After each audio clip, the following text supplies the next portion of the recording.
조갑제 TV 시청자 여러분 안녕하십니까? 2022년 8월 8일 오후 6시입니다.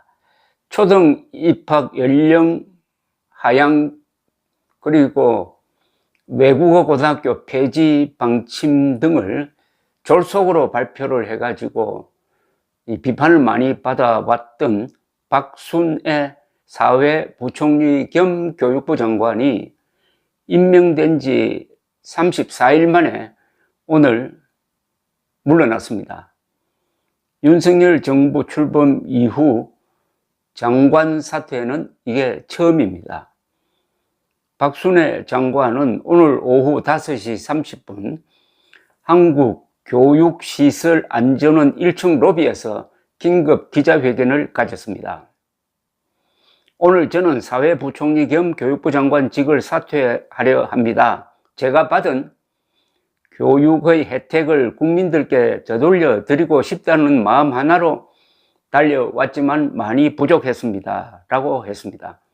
이어서 학제 개편 등 모든 논란의 책임은 저에게 있으며 제 불찰입니다. 우리 아이들의 더 나은 미래를 기원합니다. 라고 밝히고 기자들의 질문은 받지 않고 엘리베이터를 타고 위층으로 올라갔습니다. 박 장관이 사퇴할 것이라는 이야기는 오늘 오후 전부터 돌았습니다. 박 장관도 외부 일정을 잡지 않았습니다.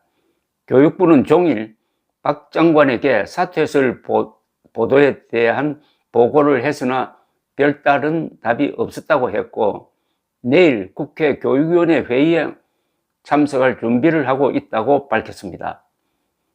박 장관이 국회에서 자신에 대한 여러 논란을 소명하고자 했지만은 어쩔 수 없었던 것으로 보입니다.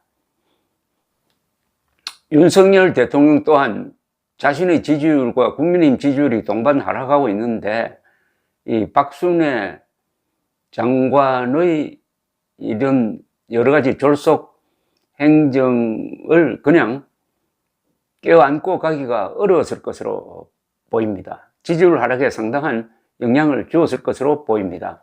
지난 주말 한국갤럽 여론조사에 따르면 윤석열 대통령의 지지율은 그 전주에 비해서 또 더 떨어져서 24%, 지지율이 24%, 반면에 못한다라는 비판이 66%나 되었습니다. 이 박순애 장관의 문제는 사실상 예견되었던 것입니다.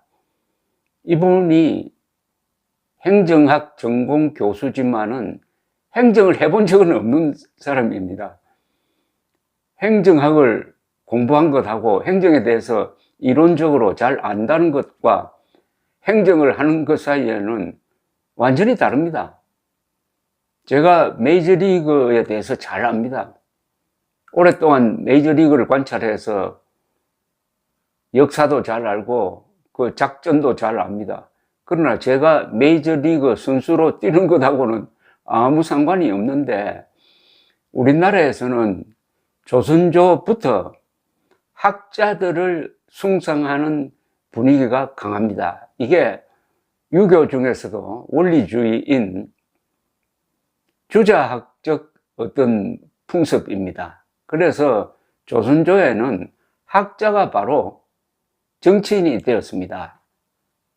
그 분위기가 한국에도 들어왔는데 한국에는 그러나 이승만, 박정희 같은 위대한 대통령은 사람을 잘 알아보니까 학자들을 그렇게 중용하지 않았습니다. 전두환, 노태우 대통령까지도 학자들을 그렇게 중시하지 않았는데 이게 김영삼 정부 이후 민주화가 되니까 다시 과거의 주자학적 명분론으로 돌아가는 과정에서 학자들이 장차관급으로 기용되는 게 예사가 되었습니다. 이번에도 이 박순애 장관이 행정 무경험자인데 장관 겸 부총리입니다. 일본, 미국, 특히 미국의 경우에는 세계적 교수도 정부기관에서 국장 정도로 일하는 게 보통입니다. 일본의 경우에는 과장급으로 맞춘다는 이야기가 있습니다. 한국에서 교수 보고 당신 정부 부처의 과장이나 국장으로 들어오라고 하면은 잘못하면 뺨 맞을지 모릅니다. 교수들에 대한 과대평가가 여러 번 실정이 되었습니다. 실정이. 얘가 좀 틀릴 경우인지 모르겠는데, 조국 씨도 교수 출신 아닙니까? 조국 씨도 서울대학교 교수 출신 아닙니까? 조국, 박순애, 물론 이념은 다르지만은 행정에 대해서 미숙하고 본인의 실력을 좀 과신하는 그런 경향에서는 같지 않을까 하는 생각이 듭니다. 이번 이 사건을 계기로 윤석열 정부는 이 교수를 고위직에 기용하는 것을 극히 삼가해 주셨으면 합니다. 교수는 생리적으로 큰 조직을 이끄는데 문제가 많습니다.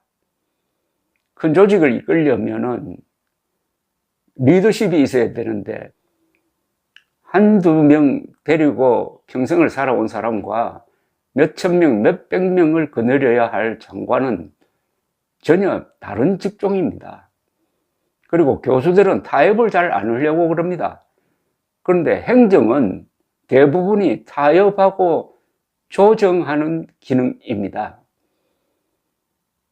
그리고 교수들은 명분론이 강해가지고 뭐 개혁, 정의 이런 데 대해서 아주 집념이 강합니다. 그런데 총론만 앞서고 강론적으로 이걸 어떻게 집행할 것이냐에 대한 그 디테일에 들어가면은 교수들이 무능한 경우가 많습니다. 그래서 교수들은 자문, 참모 정도로 써야지 지휘관으로 쓰면은 안 된다 하는 게 경험 많은 행정가들의 일치된 견해라는 것을 말씀드립니다. 그리고 교육부 이야기가 나왔으니까 말이죠. 윤석열 대통령은 교육부에 특명을 내려야 합니다. 교육부는 제도를 함부로 바꾸려는 생각하지 마라. 이 제도라는 것은 몇십 년, 몇백 년 지속되어 온 겁니다. 이걸 바꾸는 것은 매우 위험합니다. 그리고 오래 계속된 제도는 그 나름의 가치를 가집니다. 그 대신에 우리 교육이 당면한 근본 문제 두 개를 후임 교육부 장관이 챙기도록 지시를 해 주셨으면 합니다. 하나는 한국사 교과서를 바로 세우는 겁니다. 박근혜 정부 시절에 이걸 추진을 해서 국정교과서를 만들었는데 문재인 대통령이 집권하자 그걸 폐기해버렸습니다. 그리고 다시 대한민국을 부정하는 교과서 시절로 돌아가고 말았습니다. 이걸 바로잡아야 합니다. 또 박근혜 대통령이 생각을 많이 해서 한 게 한국어를 정상화시키려면 한자 교육이 필요하다. 그래서 한자와 한글을 혼용하는 교육을 하려고 시도를 하다가 이것도 탄핵 사태를 맞으면서 물거품이 되고 말았습니다. 그러나 이것은 교육이 당면한 가장 큰 문제입니다. 한국어가 한글 전용으로 암호화하는 바람에 소통이 제대로 되지 않고 표현력이 떨어지고 그러다 보니까 국민들의 언어 생활이 야비해지고 살벌해지고 그러다 보니까 국민들의 분별력이 떨어지고 교양이 떨어지는 이런 큰 정신적 위기를 몰고 오고 말았습니다. 한글 전용이. 한국사 교과서는 그 폐해를 더 말할 수도 없는데 이 한국어와 한국사의 이 혼란은 그 뿌리가 좌익 이념에서 나왔습니다. 한국뿐만 아니라 한국, 일본, 중국을 휩쓴 좌익 이념은 한자를 부정한다. 한자는 지배계급의 도구다 해서 곳곳에서 한자를 말살하는 운동이 일어났습니다. 거기에 휩쓸려 가지고 한자를 버림으로써 대한민국은 지금 정신적인 피폐를 겪고 있습니다. 사람은 어휘력만큼만 출세한다고 합니다. 한자를 버리니까 한국인의 어휘력이 급속도로 약화되어 가지고 지금 한자 문맹률이 아마 7, 80%될 겁니다. 사실은 한국이 세계에서 가장 높은 문맹률을 갖고 있습니다. 이 점을 다음 교육부 장관이 챙길 수 있도록, 이것은 국가의 장기적인 미래의 흥망성쇠와 관계되는 것이죠. 이런 점을 윤석열 대통령이 후임자를 고를 때 꼭 고려해 주셨으면 합니다. 감사합니다.